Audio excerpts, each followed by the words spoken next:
Let's welcome Jeff to give us a Thank you, Jeff. Thank you, Jeff. Just move this out of the way. Wonderful. So, fellow Toastmasters, most welcome guests. This is a 360-degree meeting. It's amazing. And I don't know if you know the topic of my speech. Jeff just told you. I'm talking today about 360 video and virtual reality. So as you may know, I am a software developer. I've been working at a company called SAP for 10 years. And over the time, I've continued an interest in following the latest developments in technology. And what's coming out in this year and next year will be even bigger is virtual reality.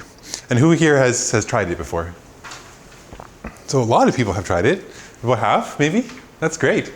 There actually are 1 million users currently of the Samsung Gear VR, which is the headset that is the most popular one right now in the world.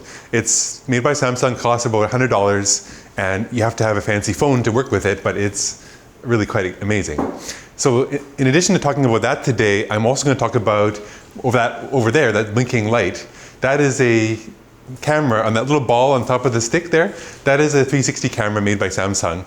And if you have a Samsung Gear VR, you can watch this speech as if you're in that ball. This is called 360 video, and it's a camera that records the entire room around the camera.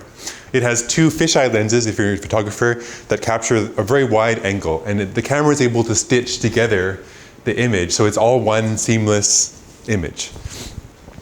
So this is something that's great as well. We have VR, it's becoming more popular. We have 360 cameras. Another thing that's becoming popular is live streaming. Now, this is something that previously only sports broadcasters could do, or if you're in a newsroom, you could have a camera that would take a video of you and then send it out into the world so that many people could watch it, maybe thousands or up to millions could watch your video. And this technology to do a live stream is now available to you for free. If you have a webcam, you can go onto Facebook Live, YouTube Live, and you can make a broadcast of anything you desire. And if people know about it, they can tune in and watch it. So this is also becoming more popular. You see that people are using it for all sorts of reasons.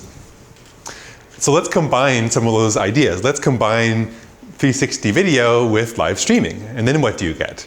So then you get the ability to go somewhere virtually and feel like you're there and be able to look around. Because with a 360 video, you can actually choose where you want to look in the video. Because we have many options to look at the entire view, you can just say, I want to look here or there, and you can be in control of where you're looking. And because of that, it's the feeling of being there. It actually is more possible. So with 360 video, one example I'd like to give you is about what we're planning to do this holiday season. I have been learning how to sing for the last 2 years, and I've only given one ever performance in front of people, but I would like to try to do a 360 concert. Here? Well, maybe I could do it here, but that would take up most of the meeting. So I'll do it from my living room, and I'll film it in 360. I'll stream it live onto YouTube. I'll hook up a bunch of microphones to this computer that I have, and it'll be an experiment and a concert. I'll publish the date of the event in advance, so people can tune in and watch it live, or they can watch the recording after the fact. Can we get a teaser? I can sing maybe a little bit. Like I was thinking this song at this Christmas party about this Christmas. I was like, this Christmas will be a very special Christmas for me. Thank you very much.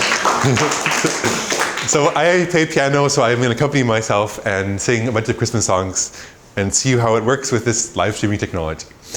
So that's the first point I wanted to make about what is VR, what is 360 video, what is live streaming, and one possible way I could use it. And I'll move on to some next part of my speech, which is about applications of the technology. Because as well as me doing a concert in 360, some other people, some other jazz clubs in New York, one called the Blue Note, which is a very prestigious jazz club, they are doing 360 filming of a lot of the concerts, and they post them on YouTube. So I got to go to New York virtually and see one of my favorite jazz artist Robert Glasper playing the piano, and I actually felt like I was there because I could look around, I could see the people sitting at the tables, and I could look up and see the ceiling with the lights. I could look down on the ground and see the tables and the cables and everything on the stage. It was a really interesting experience. So the new thing that we have with this technology is the ability to feel like you're somewhere else when you're not actually there. And so someone, maybe in the future, if you all give me permission to do so, or I can blur out the faces of people who don't want to be in the video, I could post this video on YouTube and people with VR could feel like they're joining us at Club 59. So that's something that we could do if people are okay with that. I could send out the club a link to it, you can try it at home. But that leads us to another point, is the possible disadvantages of the technology. And one of them is privacy. Because if I hadn't told you what that is, you think, oh, it's just a little blinking light on a ball. You might not know that it's actually filming right now everything in the room. It's so innocent, it's a little ball. And you know, surveillance and privacy are a huge issue. Everywhere you go in like the city, you're being filmed by surveillance cameras. At the bank, there's always cameras being recorded. And its question is, who has access to that image, and you know, how is it being used is a big problem as well. So privacy is a huge one.